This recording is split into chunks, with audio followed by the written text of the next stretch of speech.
उस वीडियो में भाई थोड़ी सी मिस्टेक आ गई, कट गया वो, तो उसका एक क्वेश्चन बचा है, इसको कर देते हैं और रूट 5 वाला इसमें कर देते हैं। ठीक है, तो tan 2a बराबर दे रखा है cot a माइनस 18 डिग्री, और पूछा है जहां दो एक न्यून कोण है तो a का मान बताना है। देखिए सेम क्वेश्चन है, समान त्रिकोणमितीय अनुपात अगर होते तो कोणों की तुलना हो पाती, समान त्रिकोणमितीय अनुपात नहीं, मैं दोनों को कॉट बना लेता हूं। tan थीटा को क्या लिख सकता हूं, कॉट 90 माइनस थीटा। बोलिए समझ में आया?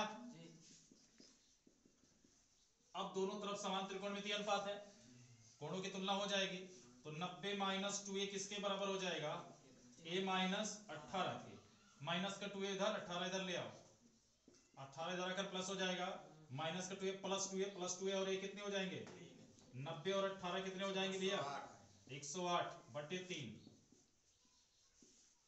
3 त्रिक का 9, 1 10, 18 3 60, a का मान कितना मिल गया, 36 डिग्री। यही पूछा था ना आंसर।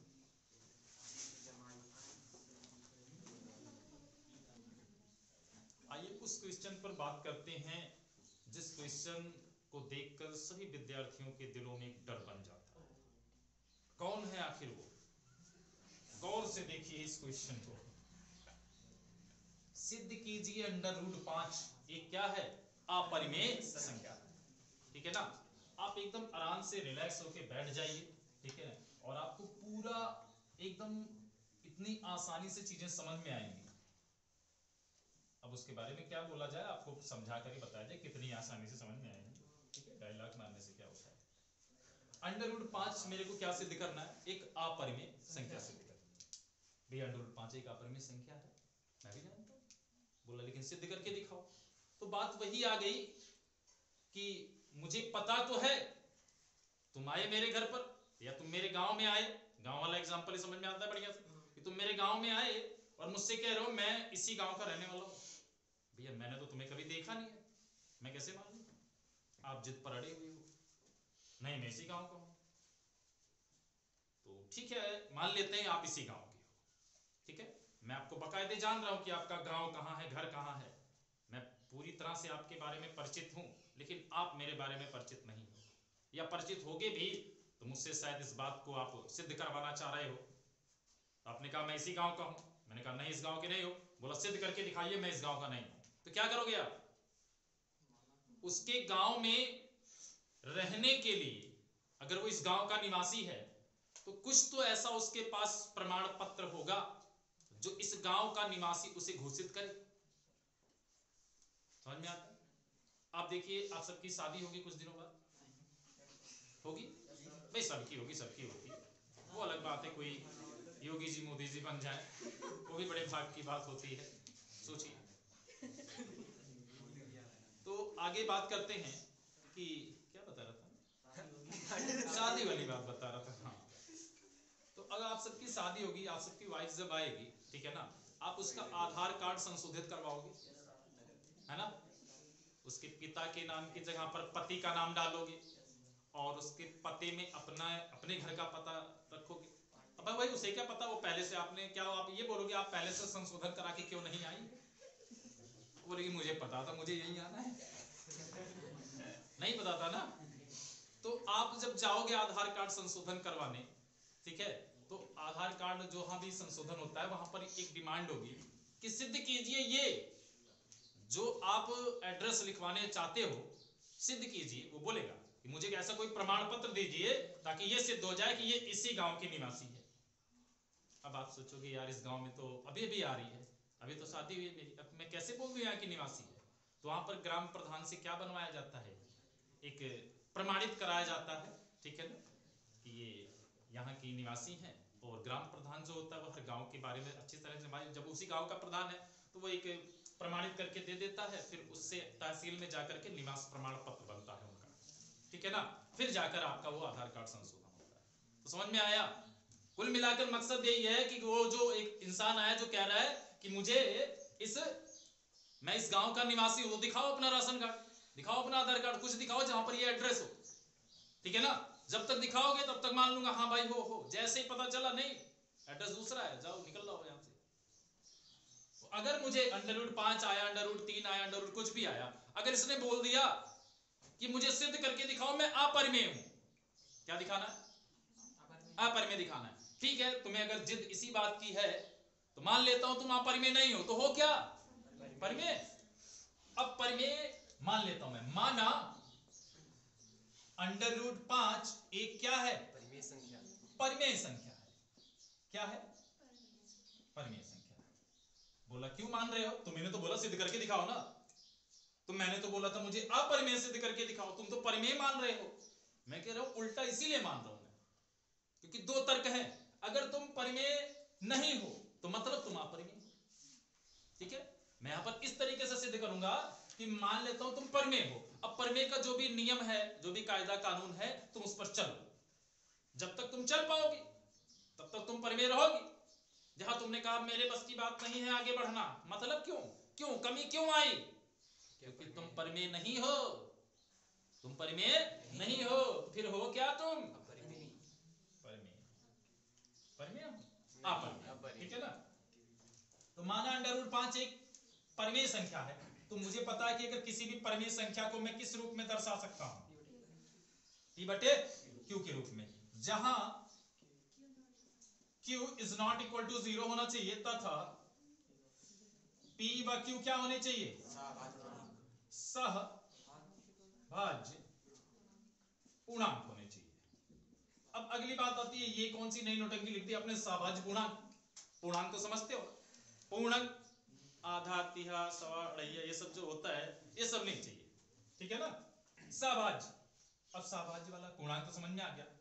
सहभाज्य क्या होता है कि भैया संख्याओं का एक ऐसा युग्म बने, ठीक है ना? 5 ले लिया और 17 ले लिया, ठीक है ना? एक ऐसा युग्म बने, या 12 ले लो, ठीक है ना? एक ऐसा युग्म बने जिनको काटने के लिए आप कोई अकेली संख्या लाओ और वो संख्या क्या करे? इनको काट ना पाए। काट ना पाए, क्योंकि अगर काट ले गई तब तो ये सहभाज्य नहीं होंगे, और अगर नहीं काट पाई तो ये क्या होंगे? एक और तरीका है सहभाज्य समझने का कि यदि दो संख्याओं का जो HCF है वो क्या हो? सिर्फ और सिर्फ एक हो, तो वो दोनों संख्याएं क्या कही जाती हैं? आपकी सहभाज्य कही जाती है। समझ में आया? तो P और Q जो भी है मेरे क्या है? सहभाज्य पूर्णांक। ठीक है ना? अब मैं इस बात को करता हूं, मैं √5 को खत्म करना चाहता हूं। मैंने √5 बराबर P बटे Q का क्या किया? दोनों पक्षों का वर्ग कर लिया। ठीक, दोनों पक्षों का क्या करने पर? वर्ग करने पर। बोला क्यों कर रहे हो आप? बताओ तो कुछ, क्या इरादा है? रूट हटाने के लिए। मैं रूट हटाना चाहता हूं यहां पर। ठीक है, मैं चाहता हूं रूट तुम्हारा हट जाए। रूट देख देख के मैं ऊब चुका हूं तुम्हें। रूट हटाओ तुम। तो जब मैंने दोनों पक्षों का वर्ग किया तो √5 का वर्ग करूंगा, कितना हो जाएगा? रूट खत्म हो जाएगा ना। और इधर P बटे Q का वर्ग करूंगा, 5 आ गया। ये क्या आ गया? P² बटे कितना? Q² इधर भेज देता हूं। अब यहां पर अकेला बचा P², तो वो बराबर क्या हो जाएगा? 5Q। ये बताइए, जैसे सम संख्या लिखी जाती है, क्या लिखी जाती है? सम संख्या। मैंने कहा कोई सम संख्या लिखो, आपने बोला लो 2। मैंने ऐसे नहीं बोली, खाली यही है, कोई सम संख्या का एक प्रारूप लिखिए। बोला x, बोला मैं 3 भी मान सकता हूं, x की वैल्यू 3 भी संभव है। बोला ले, अब तेरी जो मर्जी करे तू मान x की वैल्यू। नहीं तू मान, आज मान। क्या मानता है? जो भी मानेगा, जैसे 2 से मैं गुणा कराऊंगा वो क्या बन जाएगी? ठीक है ना? अब यहां पर किसी की औकात नहीं है ये इस पूरे मैटर को मेरा ये विषम साबित कर दे। ठीक है ना? ये क्या है? मेरी सम संख्या का एक प्रारूप है। ठीक है ना? तो अगर मैं यहां पे लिखूं a बराबर 2x, तो इसका मतलब क्या होगा कि a एक सम संख्या है। और जो कंफर्म है, x की वैल्यू तो मुझे नहीं पता, लेकिन ये पता है कि 2 का गुणज ना। एक चीज ये कंफर्म है कि a जो है पक्का है 2 से जरूर कटेगा। समझ में आएगा? समझ पाए? तो ऐसे ही यहां पर P² बराबर कितना आ गया? 5Q²। यानी P² का जो मान है वो 5Q² के रूप का है। अब Q² तो मुझे नहीं पता, लेकिन पक्का पता है ये 5 का गुणज बनेगा। और P² आपकी मैं एक गारंटी लेता हूं कि आप 5 से जरूर डिवाइड होगे। ठीक है ना? तो मैं यहां पे बोलूंगा चूंकि P² 5 से क्या है? विभाज्य है। ठीक है ना? अगर किसी का वर्ग विभाज्य होता है तो वह संख्या भी उससे विभाज्य होती है। तो P भी 5 से विभाज्य होगी। 5 से विभाज्य होगा। समझ पा रहे हैं बात? P भी 5 से क्या होगा? विभाज्य होगा। मैंने भाई सहभाज्य वाली बात करी थी तुम दोनों की, ठीक है ना?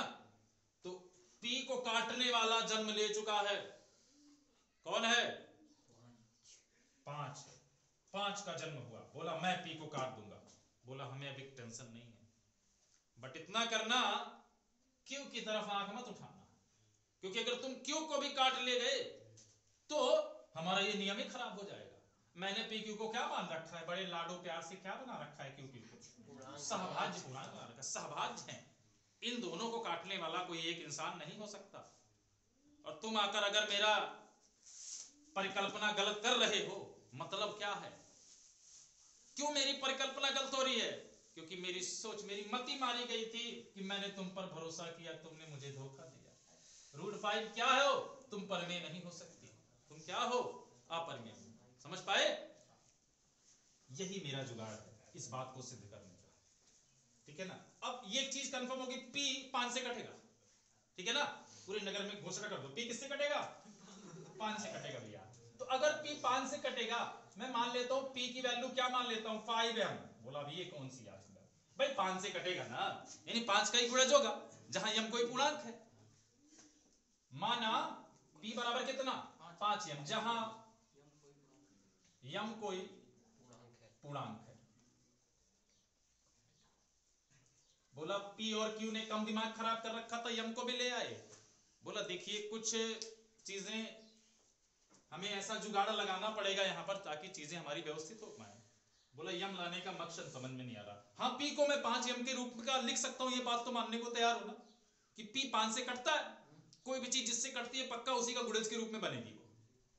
तो यम को क्यों माना? यम को इसलिए माना ताकि P हट जाए यहां से। कहां से? इसको मैं एक समीकरण बनाता हूं यहां पर, समीकरण नंबर, ताकि यहां से P हट जाए। अब मैटर किस में आ जाए? Q में आ जाए, ठीक है ना? क्योंकि मैं चाहता हूं कि 5 जिसका जन्म हुआ है P को काटने के लिए, मेरी यही ख्वाहिश है कि वो Q को भी काट ले जाए। समझ पाए? इसलिए मैंने इस चीज को माना। अब P बराबर जो 5m मैंने माना है, इसको समीकरण नंबर 1 में रखता हूं। समीकरण 1 में रखने पर समीकरण 1 क्या है? P स्क्वायर बराबर कितना है? 5Q है ना? तो P का स्क्वायर मतलब P की यहां पे कितना रख दूं मैं? 5m का स्क्वायर बराबर कितने के? 5Q स्क्वायर ना?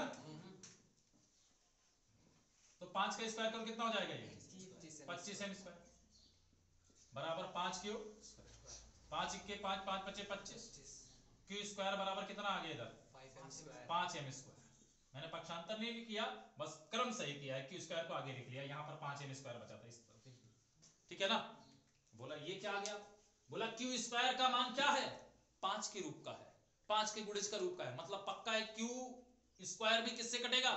5 से कटेगा। चूंकि Q स्क्वायर किससे विभाज्य है? 5 से विभाज्य है, तो Q भी 5 से विभाज्य होगा। बोला लो, जिसका इंतजार था बरसों से वो आ गया आज, ठीक है?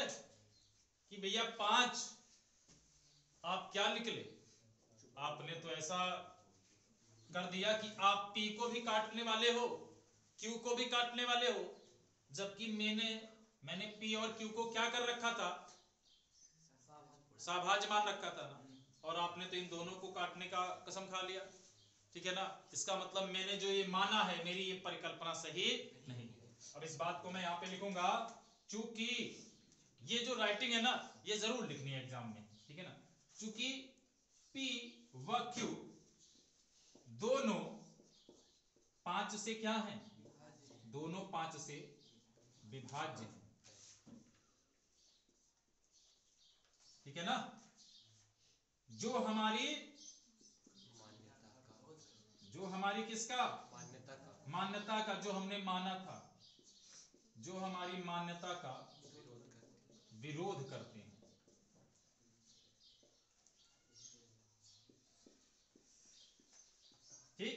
यह विरोधाभास, अभी और बचा है, यह विरोधाभास यानी इस विरोध का आभास, यह विरोधाभास हमारी गलतफहमी के कारण उत्पन्न हुआ। यह विरोधाभास हमारी गलत परिकल्पना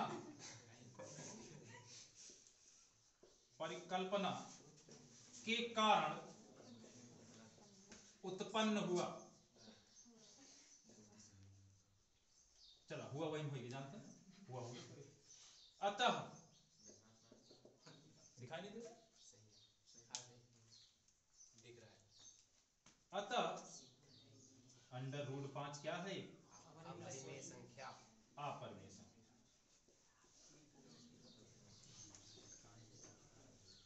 ठीक है ना, सिद्ध हो गया भैया, समझ में आया बात?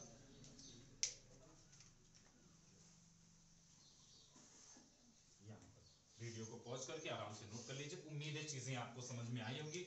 जैसा भी होगा, उम्मीद हम यही करते हैं, आप कमेंट सेक्शन में बताइए कि आपको अच्छा लगा कि नहीं लगा, कैसा लगा, ठीक है ना। और अच्छा लगा तो एक काम और क्लिक करिए, वही बगल में ऐसे पता नहीं क्या किया जाता है, वो लाल लाल बना रहेगा, ऐसे कुछ है, सब्सक्राइब होता है, सब्सक्राइब करके, ठीक है, बगल में एक वो रहता है, वो क्या करते हैं उसको, घंटा, मतलब बेल आइकन, उसको भी दबा दीजिएगा, ठीक है, तो हमारा भी मनोबल रहेगा।